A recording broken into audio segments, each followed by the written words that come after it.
Une révolution technologique est en marche et personne n'en parle. Et si la lumière pouvait remplacer l'électricité dans nos ordinateurs? C'est ce qu'on appelle la photonique. Là, j'ai pris l'exemple de nos ordis classiques, mais il faut voir ça à l'échelle mondiale. Pour l'IA, pour l'industrie, la médecine et même le quantique. Avant de t'expliquer ce que c'est et comment ça fonctionne, il faut replacer le sujet pour comprendre le problème actuel de l'informatique. Dans cette vidéo, on va donc voir ce qu'est le photonique, comment ça fonctionne et surtout comment s'y exposer en achetant certaines actions de certaines entreprises. À quel point c'est essentiel et comment ça va inonder notre monde et bien sûr comment se positionner sur ces entreprises. Pour cette vidéo, j'ai fait pas mal de recherches et je me suis aussi pas mal appuyé du travail de Frenchy sur X, qui écrit énormément d'articles et qui en partage aussi, notamment celui de Superposition et d'autres que je mettrai en description. Je vous invite à les follow, ils font un boulot de malade. Tant qu'on y est, pense à me follow sur X et sur Insta, je partage pas mal de contenu. Et j'ai récemment fait un canal privé Telegram 100% gratuit, évidemment. Le lien est en description. Et j'aborde certains sujets que je peux pas trop aborder ici. Et un peu plus précisément. Et surtout, je donne pas mal d'alpha avant, comme c'est ultra rapide, je peux vite communiquer sur ce sujet-là. En tout cas, tout le monde est surexcité par l'IA en ce moment, ce qui est normal. On parle de cerveau numérique, de puces Nvidia révolutionnaires, de ChatGPT qui va tout remplacer, mais il y a un sale secret que la Silicon Valley essaie de cacher derrière des discours marketing bien lisses. L'IA est en train de se prendre un mur. Et ce mur, c'est la physique. Aujourd'hui, on sait construire les cerveaux, c'est les GPU, mais on ne sait plus transporter l'information assez vite entre eux. Imagine-toi, t'as une magnifique Ferrari, mais t'es coincé dans un énorme embouteillage. Et toutes les autres bagnoles dans cet embouteillage, c'est des Ferrari, des Lamborghini, des Porsche, enfin t'as capté. Donc vous avez tous des voitures de fou, mais vous avancez pas. Au niveau numérique, data center, etc., c'est pareil. Pourquoi? Parce qu'on utilise encore l'électricité. L'électron qui transporte l'information est lent et il y a de la friction. Donc il chauffe et il résiste. On arrive au bout de ce que le cuivre peut offrir en termes de conduction. Si on ne change pas radicalement la manière dont l'information circule, la révolution IA va stagner. Et c'est là qu'intervient la photonique. Ce n'est pas juste une amélioration, c'est le passage du cheval à l'avion à réaction. Avant de t'expliquer ce qu'est la photonique, je prends encore 2 secondes. Si tu peux liker la vidéo et la commenter, ça m'aiderait énormément. Et bien sûr, si t'es pas abonné, t'attends quoi? Allez, on continue. C'est quoi la photonique? La photonique, c'est la technologie qui permet d'utiliser la lumière, donc les photons, au lieu de l'électricité, pour traiter et transporter la donnée. Pourquoi c'est mieux? La vitesse déjà. On parle ici de la vitesse de la lumière, donc pas besoin de dessin. Et ensuite la chaleur. Les électrons se frottent entre eux, ils chauffent. Les photons, eux, passent les uns à travers les autres sans résistance. Puis la bande passante. Un seul câble de fibre optique peut porter des milliers de fois plus de données qu'un câble de cuivre classique. Pour info, en 2026, l'IA consomme autant d'énergie qu'un pays comme les Pays-Bas. Pourquoi? Pas seulement pour réfléchir, mais pour pousser des électrons dans des fils. C'est inefficace, c'est lent, et ça brûle des milliards de dollars. Et la folie de 2026, c'est le Silicon Photonics. On a appris à graver des circuits optiques directement sur le silicium. On ne branche plus seulement des câbles, on met des lasers miniatures à l'intérieur des puces, ce qui permet une miniaturisation du matériel incroyable. Dans un ordi classique, un transistor, c'est une petite porte, oui ou non, ouvert ou fermé. On attend que l'électron passe. Dans une puce photonique, on utilise des interférences. Imagine 2 vagues à la surface de l'eau. Si elles se croisent, elles s'additionnent ou s'annulent. C'est une opération mathématique instantanée. On calcule la latence de l'électricité en millisecondes et la latence de la lumière en nanosecondes. C'est 1 million de fois plus rapide. Au niveau énergétique, pour une opération IA, donc les multiplications de matrices, la photonique consomme 100 à 1000 fois moins d'énergie par opération qu'une puce traditionnelle.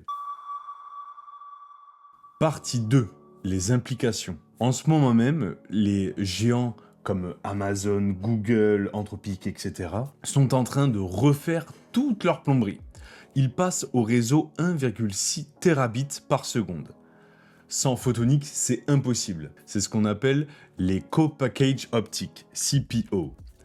On colle l'optique directement sur le processeur et on gagne 30% d'énergie instantanément. C'est extrêmement utile également au niveau quantique. Google et IBM ont des ordinateurs quantiques qui doivent être refroidis à moins 273 degrés. La photonique est une solution. Les photons ne sentent pas la chaleur. Des boîtes comme Psyquantium ou Xanadu créent des ordinateurs quantiques qui fonctionnent à température ambiante. C'est le seul moyen de rendre le quantique industriel et accessible. Mais attention, la photonique, ce n'est pas que du transport. On le sait, le coût énergétique de l'IA, c'est une catastrophe écologique. La photonique est la seule issue pour rendre la tech durable. C'est l'argument massu pour les investisseurs institutionnels. Tu as le LiDAR, par exemple, c'est l'œil de la future voiture autonome, un laser qui scanne le monde en 3D. On utilise aussi des capteurs photoniques en médecine pour détecter des maladies dans ton sang sans même te piquer, juste avec la lumière. C'est la biophotonique.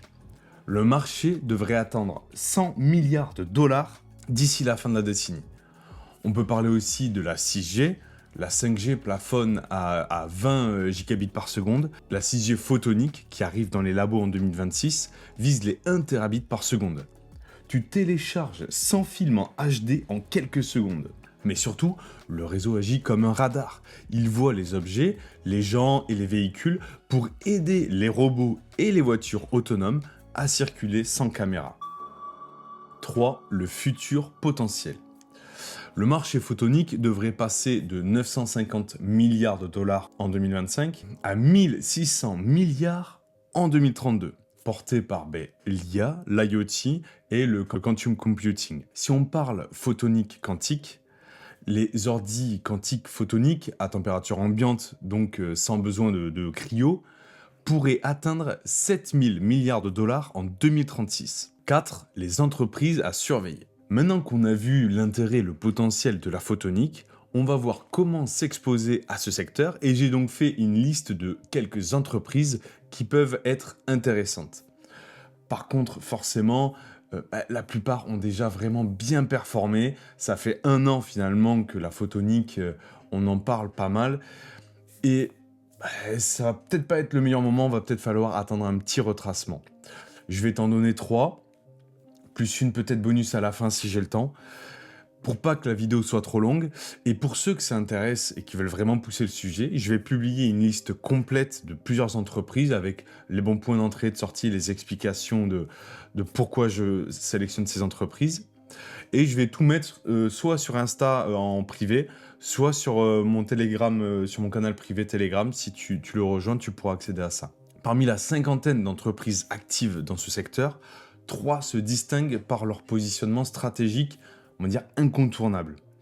Pour l'horizon 2026, la plupart de ces boîtes ont déjà bien performé.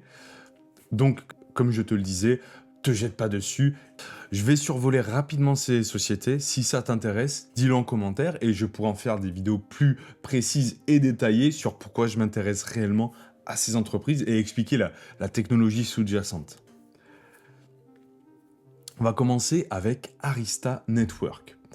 Donc Arista Network s'est imposé comme le leader de la transition vers l'Ethernet au sein des clusters d'IA.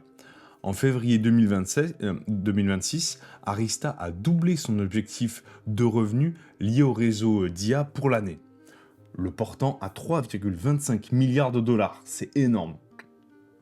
Il fabrique donc les commutateurs, donc c'est des petits switches, qui dirigent le trafic de données à l'intérieur des data centers. Leur système d'exploitation, EOS ou IOS, est on dit qu'il est increvable. Il permet de mettre à jour le réseau sans jamais l'arrêter. Il mène la transition massive, donc de l'infini band. Vois ça comme la technologie qui permet d'entraîner les IA et qui est possédée à 90%, on va dire même plus, par Nvidia. Donc ça crée un monopole que les autres n'aiment pas trop. Vers l'Ultra Ethernet, donc qui est plutôt ouvert et évolutif, et donc une contre-proposition à Nvidia. Il lance le standard 1,6 Tbit qui va doubler la vitesse actuelle pour absorber l'explosion des données. Les géants du cloud, Meta, Microsoft, du coup on en marre de signer des chèques en blanc à Nvidia pour leurs câbles et leurs switches. Arista est celui qui fournit les échangeurs, donc les switches, les plus intelligents pour que cette transition soit possible sans perdre de vitesse. Ils conçoivent les cerveaux qui utilisent les composants photoniques pour fonctionner. Arista a une market cap de 95 milliards de dollars, donc ça commence à être pas mal. Au niveau graphique, ça fait un peu peur, forcément. C'est peut-être pas le meilleur moment de rentrer. Je te ferai une analyse plus précise si tu veux sur le canal privé, mais on va attendre un petit retracement. De Fabrinet.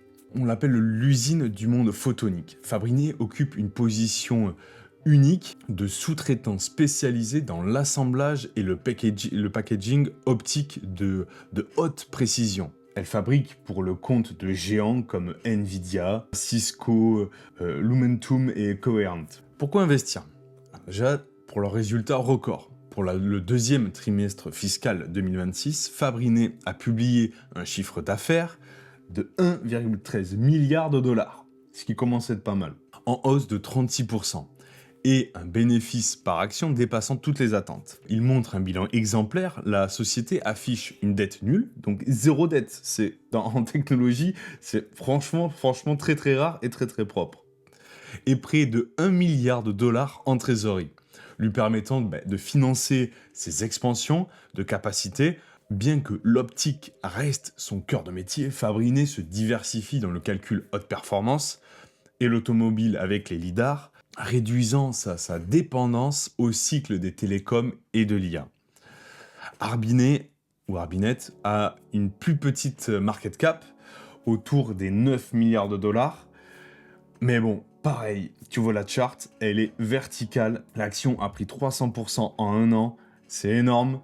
Donc pareil, c'est peut-être pas le meilleur moment. Moi, j'attends un retracement autour des 440 dollars, je dirais.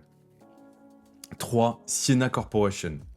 Le leader de l'optique cohérente, Ciena est passé du statut d'équipementier télécom traditionnel à celui de pilier de l'infrastructure d'IA grâce à ses solutions d'interconnexion de centres de données à très haute capacité. Pourquoi investir? Déjà, pour leur avance technologique. Sa solution WaveLogic 6, lancée fin 2024, est la première au monde capable de transporter 1,6 Tbit sur une seule longueur d'onde, offrant donc une réduction de 50% de la consommation par bit. Bon, c'est pas évident à comprendre, même moi je comprends pas tout. Donc pour vulgariser, imaginez que les données soient de l'eau circulant dans un tuyau. Jusqu'à présent, pour augmenter le débit, il fallait multiplier les tuyaux. Ciena a réussi à inventer un tuyau capable de faire passer 2 fois plus d'eau dans le même espace, tout en utilisant 2 fois moins d'énergie par litre transporté. Dans un monde où l'électricité est devenue la ressource la plus rare pour les centres de données IA, cette réduction de 50% de la consommation d'énergie par bit est l'argument commercial le plus puissant de Ciena. Ciena a entamé l'année 2026 avec un carnet de commandes massif de 7,8 milliards de dollars, provenant majoritairement des hyperscalers. Les analystes estiment que Ciena possède une avance technologique de 12 à 18 mois sur ses rivaux comme Nokia dans le déploiement opérationnel du 1,6 Tbit. Au niveau graphique, c'est vertical encore une fois, on a pris 600% en un an, forcément ça fait un an que finalement c'est assez connu, moi j'ai découvert ça il n'y a pas si longtemps, et là franchement c'est trop tard, faut pas s'exposer sur de telles charts, c'est dangereux quoi. Après avec ce genre de techno on sait pas, si je dézoome un peu, on peut voir que le titre a fait un top à plus de 1000 dollars. Bon, c'était il y a 20 ans, mais tu vois ce que je veux dire. J'espère que ça t'a plu. J'ai essayé de vulgariser ça un maximum. Pense à liker, essaye de me laisser un petit commentaire si t'as 2 minutes et à t'abonner si c'est pas le cas. Oublie pas de rejoindre mon canal privé, hein, j'envoie des petites news quasiment tous les jours et des alphas. Et surtout, si tu t'intéresses à ça, ben, je vais mettre toute la liste complète que tu pourras voir et que tu pourras checker, justement, à voir où tu peux acheter, chez quel broker, etc. En attendant, je te laisse avec cette vidéo sur mon top 10 pour 2026. À bientôt, ciao.